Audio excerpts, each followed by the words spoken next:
So we'll start with the clerk's race, and our two candidates who are in the primary are Jake Moser. Here, Jake, stand. And John Healt. We do have a mic for the candidates. I will ask the press to please speak up since we're not going to run the mics back and forth. But Mr. Moser, the floor is yours. Did everybody hear Mike okay? Or can you hear me okay? Okay. I'll give you the mic, Jack.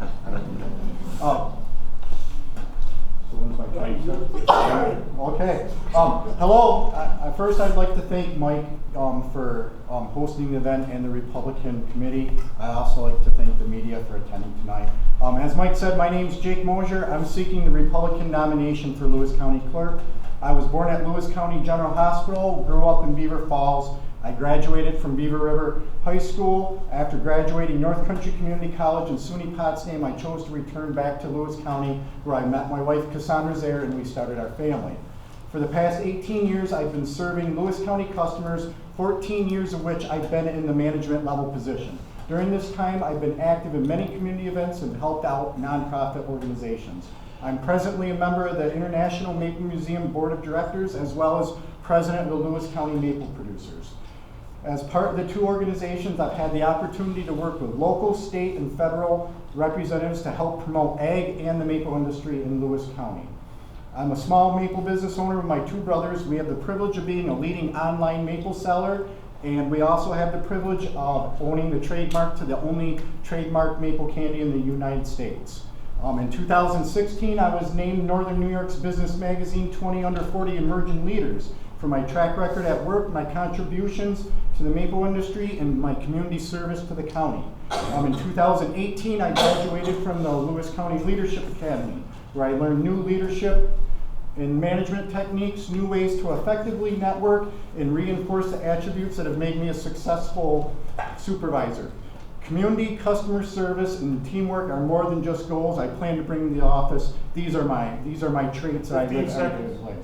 Working in construction maple industries, the community has taught me teamwork, fluidity, and budgeting. It has also taught me the understanding of our county residents and our core values. Thank you. Mr. Healt. Again, I'd like to thank Mr. Young and the Republican chairman and the Republican committee for organizing tonight's event, and the members of the press and all of you for coming out. As we live in a county that averages 21 people per square mile, anytime we can get more than 10 people in the same room, it's a good thing. Again, I'm John Healt. I'm a candidate for Lewis County Clerk. I live in West Leyden with my wonderful wife Kristen and our three children, Jacob, Olivia, and Elena. Some of you actually may remember my wife Kristen. She taught at St. Peter's here in Lowville for a number of years, right up until they closed. I grew up in Boonville, moved to West Leyden after we were married about 20 years ago. I owned and operated my own business for 18 years, which allowed me to do a number of other things, one of which was run for village office. I served on the village board for 8 years. 4 of those years I was deputy mayor. I was involved in the Chamber of Commerce, president of that organization for 5 years, was on the Housing Authority for 15 years, and on the Adirondack School Board for 3 years. Currently, I work sales at Topaz Auto Parts. Actually, the last 10 years, my last 3 positions have been sales-oriented, and I have a part-time position with the Tug Hill Commission, working under the Northern Oneida County Council of Governments as a municipal advisor. Thank you very much. Mr. Atkinson will ask the first question, and the first candidate to answer will be Mr. Healt. Well, let me start with a philosophical question. I think it's fair to say the Republican Party's been through some changes in the last few years. And I'm curious to know from both of you what you make of being a Republican in 2019, what do you think a Republican is, which I guess is another way of asking, what do you believe in? And if you're elected to the job, how will those beliefs be brought to the job? How will you apply those beliefs to your job? I've always been a Republican. When I first registered, I've been a Republican. I believe the Republican core values are kind of, they drive my day-to-day operations in everything. Smaller government, lower taxes. I know there has been some changes in the Republican Party, and there's been some division. I still do hold true to the beliefs of the Republican Party. I worry about New York State and where we're going as a state. I think, and I know the clerk's position is more of an administrative position, but politics do get involved.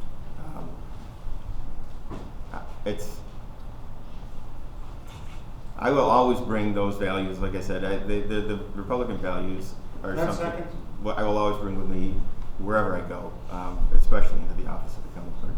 Fair enough.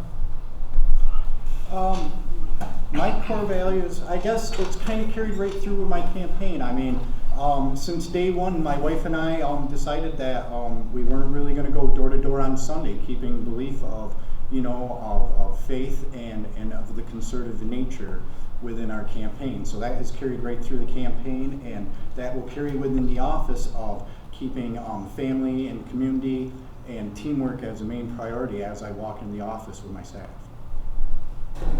Thank you. There's a lot of Mr. Moser asked, will be the first one to answer. Okay. There's a lot of not just political responsibility, but personal responsibility when it comes to holding a pretty significant office in county government, such as the county clerk. What makes you feel like you are able to hold that type of position if elected? Just like my opening speech, 14 years I've been in a supervisor position, pretty well working autonomously every day. So anywhere from a day-to-day basis, I have anywhere from 2 to upwards of, at times, of 20 guys that are looking for guidance from me, and it's my job to be able to keep that job on budget, on schedule, so I can keep a healthy company. And as we all know, a healthy company is a healthy employee, and that's been my priority. I have had probably over 30 years combined experience dedicated to the communities, our communities. A lot of those were leadership roles, whether it was on the school board or whether it was on the village board. I've had the experience when it comes to budgeting and managing the staff, the school board. I mean, between the administrators and the teachers and the rest of the staff, it's over 300 people. And we have a responsibility in that position, in any, actually even in the clerk's position, there's a responsibility to the residents and the taxpayers. I think I have the experience and the leadership qualities that that position requires. Salas, Mr. Healt will answer first. Having said that, there is a difference between private and public sector, and you have varying degrees of experience in both. How do you best serve as the clerk, the public? What are the interests that you think that you'll have to focus on most in your position? The clerk's office is a very upfront office. I think customer service is a priority with that office, especially when you deal with the DMV. You deal with the public on a day-to-day basis. Even when people come into the clerk's office for pistol permits or real estate transactions, it's public service is a key component to that office, and I think our current clerk's done a great job with that. And I think we can expand on that. But I think that is definitely a cornerstone of running an effective office. I would have to agree with Mr. Healt. Customer service is a priority. I mean, because ultimately our customers are also our bosses as being an elected official.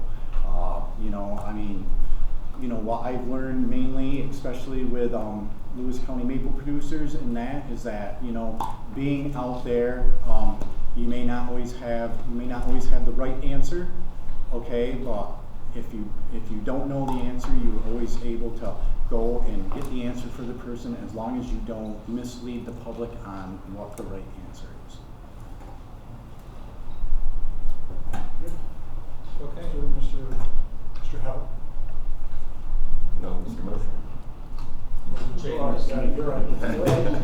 Hey, let's do it. Somebody had to make a mistake. If elected as the Lewis County Clerk, will this be your only job, and can you pledge to the people that you will treat this as a full-time job? This will be. I mean, as Lewis County Clerk, this is my transition out of the construction field. Now, as I already said, I do have a maple business, but right now I work 50 to 60 hours a week and I maintain the maple business. That Lewis County Clerk will actually be, business hours will actually be less, okay? It will probably be as much of a demand, but I've been working a dual business for the past 10 years, and I haven't sacrificed that work, and I haven't really sacrificed the maple business. Actually, the maple business has flourished with me working dual jobs. So I'm actually, you know, I'm looking forward. I'm looking forward to be able to come in the office and to work with everybody and to be able to have set hours to get at home and to continue the maple business at night. Yes, he'll do my only job. I believe it's a job that isn't a 9-to-5 job. I know there's any public servant, and I've known from past experience. I know from my position with NOCOG, when you deal with the public, there's business hours, but there's no set business hours. So I plan on dedicating all my time to that position. Thank you. Is there anything in the clerk's office that needs to be fixed now or can be done better? And if so, what is it? I believe there's always room for improvement. I think Linda's done a good job with a lot of things. She had the experience going in, and she's brought so many things up to speed. My only, well, I shouldn't say my only concern. The one thing that I think about, and I'm gonna probably go over in this, but when you go to the DMV, you'll have this preconceived notion of, I don't want to go to the DMV. You just don't like it, you dread it. If there is something that we could do to make that experience better, whether it is expanding the hours, changing the hours, hiring maybe another part-time person, on that side, maybe we can improve it a little bit. You know, I think a lot of the other stuff, I would have to see what, there's always room for improvement, to see what can be tweaked, or see what can be changed, or what can be, but I think the DMV is a good starting point to bring a positive change to that part of the clerk's office. Have you personally had a bad experience at the DMV? I've had a few.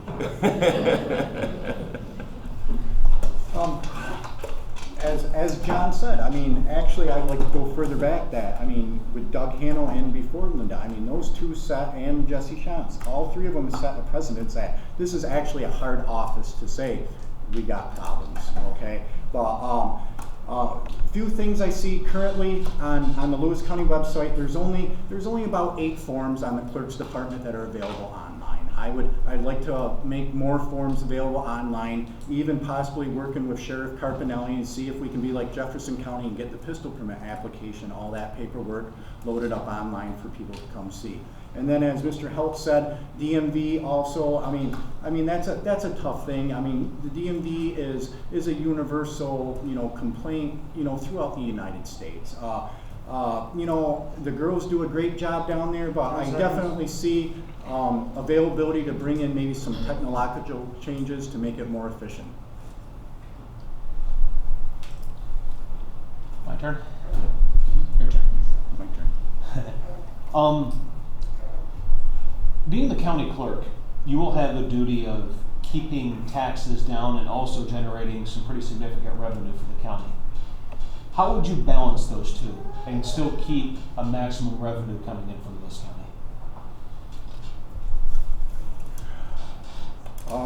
Well, let's see here. Well, the first thing would be, I mean, the easiest one to pick out would be just simple with money savings would be just working on the budget. If there's any room to shave anything on our budget to save the taxpayers, that's fine. The other thing would be what Linda implemented after Doug left was the IQS system. The IQS system was a pilot when Doug was in. Linda, you know, was able to start making revenue off of that.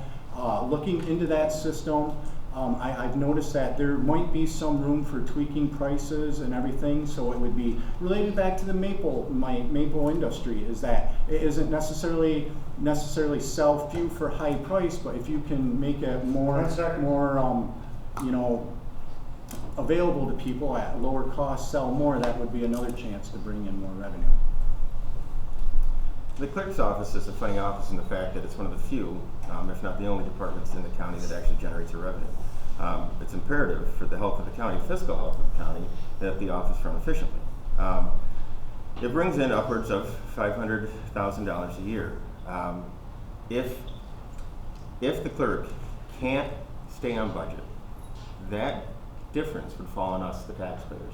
So we need to have a clerk in there that can handle the budget and that can balance the income and the outgo. And it's funny too, because the budget is presented to the county board of legislators. It's up to them to make sure that the budget that is presented makes sense. You know, it's not to say that the clerk isn't responsible. Of course the clerk is responsible for the budget they present, but the county board has the final say in what 10 seconds. gets done or what gets passed. It's up to the county clerk to make sure that budget presented is responsible. Thank you. Thank you first. So we spoke briefly in the very first question, or you did, about where the Republican Party is now. The fact is, it's a state that's run by Democrats. One of you alluded to that, and you are who you are. You both are Republicans, and you have a certain belief system. You both mentioned, but there will come times because of that where you have to implement laws or procedures that you may not agree with. For example, there was a county clerk in Texas who ran into a lot of legal problems because she wouldn't grant a marriage license to a gay couple. Likewise, there's pistol permit questions. Soon there could be legislation about driver's license for illegal immigrants. You may have very strong beliefs about this, but as a clerk, how will you manage that issue?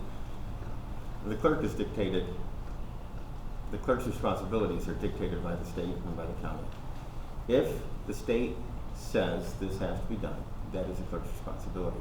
If the clerk feels that they can't do that job because of their personal beliefs, there's always that thing, you shouldn't mix your business and your personal life together. So if that's the case, then the clerk should excuse themselves from that position until a better resolution is met, or until something happens where the clerk can agree to do the job that they're expected. It's a job that's expected, whether you believe it or not. I know there's complaints of some people, some religious beliefs, working jobs, or they have to serve certain kinds of food and they don't want to do it, but you know that job going in. You know this is what the job entails going in. So to take the job and then say, wait a second, this is against my beliefs, I think is unfair to the people that put you in office.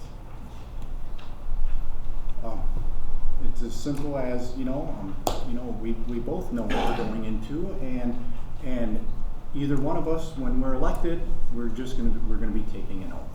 And we're going to be swearing in front of God that we're going to obey the laws of the state and what governs us. It's as simple as that. The oath is going to bind us to whatever the state law is.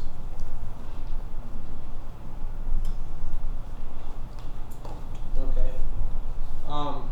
You kind of alluded to this a little bit already, John, but as it was pointed out, even though the clerk is elected by the people, a lot of your determinations still need approval from the board. Okay, Jake. Okay.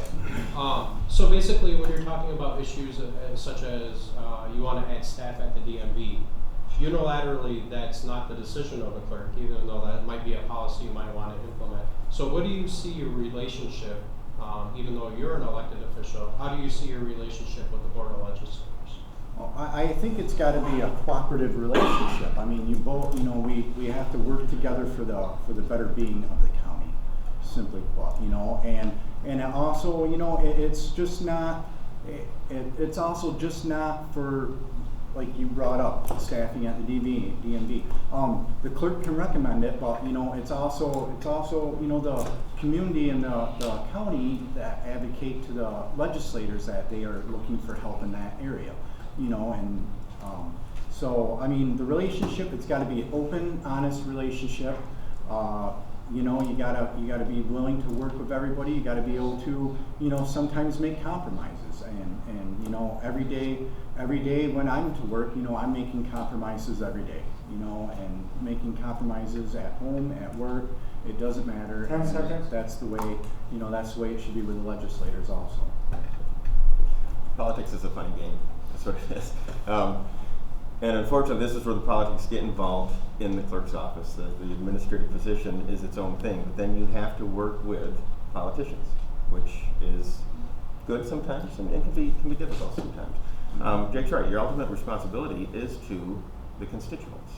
I know Linda's tried to change the civil service status of a few of the office employees because the responsibilities are bigger than what their title is. I think she did meet some pushback on that. That's unfortunate, but it happens. So you have to, as much as I hate to say it, you have to play the political game. You have to know what battles to fight for and which ones to pull back from. Jake says it's open. You have to have an open relationship with your board of legislators because ultimately they control the purse strings.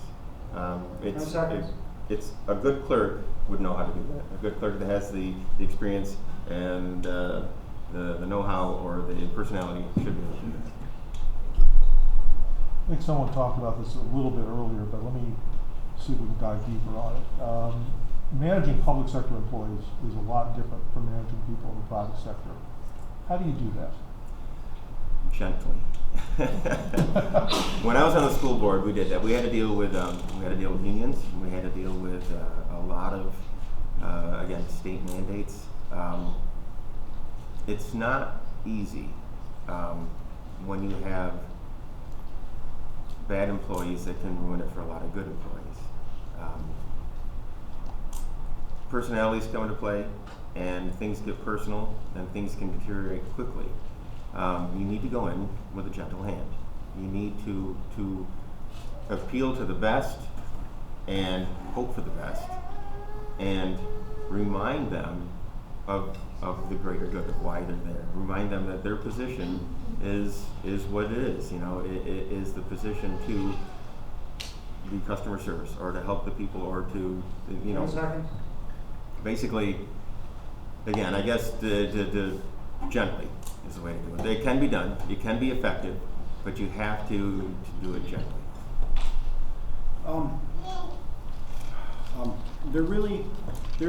There is no difference. I mean, staff are people, people are people. The biggest thing with a government sector is you just have to make sure that you're treating your staff like a human and they are working within contract. That's where it comes into play, and that's why I've also reached out to the CSA president to start building that relationship.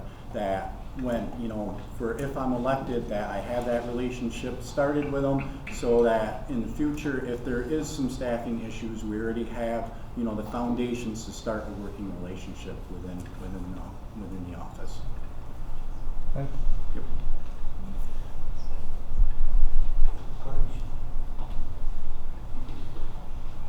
Do you see? It's me. You. I know our haircuts are the same, but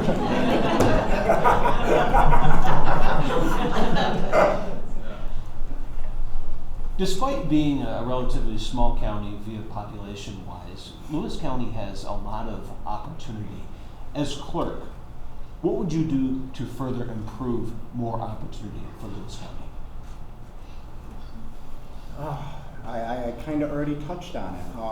Lewis County, it's definitely, we're a definitely unique county, because if you start to look, if you look at our demographics, we have an older generation, but we're starting to get a resurgence of the younger generation. So, like I touched on it before, to start involving the younger generation, I want to make more stuff available online off the Lewis County website clerk's page. Depending on what the decision is I would also like maybe start some sort of informational page either on the clerk's website or social media to let people be informed about the clerk's office, so it's not this gray area, so we're more of an open book. 1 second. that's it's a difficult question to ask a clerk candidate, because really the clerk doesn't have a lot to do with pushing how good the county is. We are fortunate that we have a strong county in 4 different areas. We have a pretty resilient commercial industry. That they seem to hang on when most areas don't. We still have a strong ag economy, and our manufacturing is still strong as well. We're fortunate that we have the plants that we have. The one thing the clerk can help with is on the tourist side of it, and that's the 4 ingredients for a pretty strong county economy. I think Jake's correct when he says to make the office more accessible, whether online or in person, the ease of filing, There are a number of things we can do to promote what the clerk's office can promote, which would help the tourism side, which is starting to be a rather big chunk 10 seconds. of our economy. I think at this point, we'll wrap this set of questions up and let each candidate give a closing remarks in a minute. Mr. Healt, you go first. The one question I really thought you guys would ask is why you're running. That was my next question. Let's make it personal All right. And my answer for that, I rehearsed it, was I've never run for an office. I've never held an office with a political agenda. I've never had a personal agenda. You know, I've always believed that the position is greater than the person holding it. I think that holds true whether you're a mayor or whether you're the president of the golf league. You're there for the greater good. Now that being said, there are two ideals that I've always held strong to, and that's fiscal responsibility and long-term planning. I think those two ideals are essential for any level of government to be effective, even more so in the county clerk's office. As I mentioned, you know, the fiscal health of the county relies on the office of the clerk running effectively. You know, $500,000 is a pretty big chunk of the budget if it stops coming 10 in. seconds. I have over 30 years combined experience devoted to our communities. I have the leadership qualities and the political experience. I've dealt with budgets and policy and politics and unfunded state mandates for more years than I can remember. I think that I ask for your support on primary day because I think together we can all make our county one of the best counties that it can be.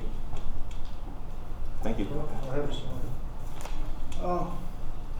You know, I've worked on your homes. I've helped build many of the businesses in Lewis County. You know, I volunteered at community events, and looking around the room, I know I've served some of you and your children maple cotton candy at the Lewis County Fair. I know I have. I've facilitated visits from local, you know, legislators all the way up to, you know, United States senators to promote Lewis County. You know, and what I've gained is what you've taught me customer service, you've taught me team building, you've taught me fiscal responsibility, and most importantly, you've taught me a hard work ethic. You know, one of my favorite quotes is from Thomas Edison, and it says, "Opportunity is missed by most because it's dressed in overalls and looks like work." And, you know, I've worn the overalls. You know, I'm ready to do the work for everybody, and I'm just asking you all to take the opportunity to make me the next Lewis County Clerk. Ladies and gentlemen, give them this round of applause.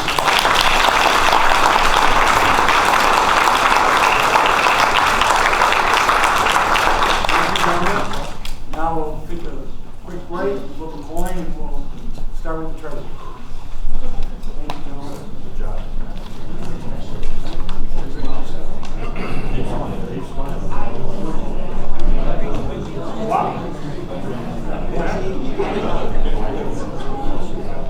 These roses